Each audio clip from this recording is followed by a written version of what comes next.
அடங்காப்பற்றின் அழகு முத்தையன்கட்டு குளத்தை நோக்கிய ஒரு ரசனை பயணம். தாய்த்தமிழ் உறவுகளுக்கு எனது அன்பான வணக்கங்கள். உங்கள் அடங்காப்பற்றுதமிழன் சேனல் ஊடாக உங்களை சந்திப்பதில் பெருமகிழ்ச்சி அடைகிறேன். இன்று மனதிற்கு மிகவும் இதமான நாள். என் இல்லத்திலிருந்து புறப்பட்டு மாங்குளம் முல்லைத்தீவு வீதி வழியே வரலாற்று சிறப்புமிக்க ஒட்டுசுட்டானை வந்தடைந்தேன். அங்கிருந்து வன்னி நிலத்தின் பெருங்கொடையான முத்தையன்கட்டு குளத்தை நோக்கிய இந்த பயணம் வெறும் பயணமல்ல, அது இயற்கையோடு கலந்த ஒரு கவிதை. சாலையின் இருமருங்கிலும் அடர்ந்த மரங்கள் நம்மை வரவேற்கும் பச்சை பசேல் என்ற காட்சிகள். அடங்காப்பற்றின் இந்த மண் வாசனையே தனித்துவமானது. நாம் பயணிக்கும்போது வீசும் அந்த தென்றல் காற்று நகரத்து இரைச்சல்களில் தொலைந்து போன நம் மனதிற்கு ஒரு நிம்மதியை தருகிறது. ஒட்டுசுட்டான் முத்தையன்கட்டு வீதியில் பயணிக்கும்போது மரங்களின் இலைகளுக்கிடையே சூரிய ஒளி கசிந்து நிலத்தில் விழும் அந்த பாங்கு ஏதோ ஒரு ஓவியன் வரைந்த சித்திரம் போல இருக்கிறது. என் முன்னே விரிந்து கிடக்கிறது முத்தையன்கட்டு குளம். கடல் போல விரிந்திருக்கும் இந்த நீர்ப்பரப்பு வன்னி மண்ணின் விவசாய தாகத்தை தீர்க்கும் அமுத சுரபி.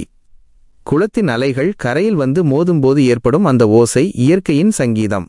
இந்த குளத்தின் நீல நிறமும் வானத்தின் நீளமும் தொடுவானத்தில் கைகோர்க்கும் காட்சி நம் கண்களுக்கு விருந்து.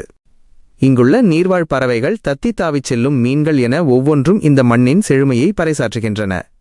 எத்தனையோ கால மாற்றங்களை கண்டாலும் இன்றும் கம்பீரமாக ததும்பி நிற்கும் இந்த குளத்தை பார்க்கும்போது மனதிற்குள் ஒரு பெருமிதம் ஏற்படுகிறது.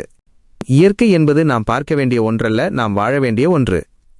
இன்றைய அவசர உலகில் நாம் இந்த இயற்கை அழகை ரசிக்க மறந்து விடுகிறோம். ஒரு நிமிடம் இந்த குளக்கரையில் அமர்ந்து பாருங்கள். அந்த அமைதி உங்கள் ஆன்மாவை தீண்டும். அந்த வரப்பு ஓரங்களில் வளரும் புற்களும் குளத்து நீரை தழுவி வரும் ஈரமான காற்றும் நம் கவலைகளையெல்லாம் அடித்துச் செல்லும் வல்லமை கொண்டவை. அடங்காப்பற்று மண்ணின் மைந்தர்களாகிய நாம் இந்த அழகை பாதுகாப்பதும் அடுத்த தலைமுறைக்கு கொண்டு சேர்ப்பதும் நம் கடமையாகும். ஒட்டுசுட்டான் பகுதி என்பது ஆன்மீகமும் இயற்கையும் இணைந்த ஒரு புனித பூமி. தான்தோன்றீஸ்வரரின் அருளாசி ஒருபுறம், வற்றாத முத்தையன்கட்டு குளத்தின் வளம் மறுபுறம். இந்த பயணத்தில் நான் கண்ட ஒவ்வொரு மரமும் ஒவ்வொரு செடியும் என்னோடு உரையாடுவது போன்ற ஓர் உணர்வு. பயணங்கள் முடிவதில்லை, அவை நமக்குள் புதிய தேடல்களை உருவாக்குகின்றன. இந்த இயற்கை எழிலை உங்கள் ஒவ்வொருவரிடமும் பகிர்வதில் நான் அடையும் மகிழ்ச்சிக்கு எல்லையே இல்லை. அன்பு உறவுகளே, இந்த பயணம் உங்களுக்கும் ஒரு மனநிறைவை தந்திருக்கும் என நம்புகிறேன். இயற்கையை நேசிப்போம், மண்ணின் வளத்தை காப்போம். அடங்காப்பற்றுதமிழன் சேனலோடு தொடர்ந்து இணைந்திருங்கள். இன்னும் பல அழகிய இடங்களுக்கு உங்களை அழைத்துச் செல்கிறேன். இந்த வீடியோ உங்களுக்கு பிடித்திருந்தால் லைக் செய்யுங்கள், பகிருங்கள், மறக்காமல் உங்கள் கருத்துக்களை பதிவிடுங்கள். மீண்டும் ஒரு பயணத்தில் உங்களை சந்திக்கும் வரை உங்களிடமிருந்து விடைபெறுவது உங்கள் அடங்காப்பற்றுதமிழன். வணக்கம். நன்றி.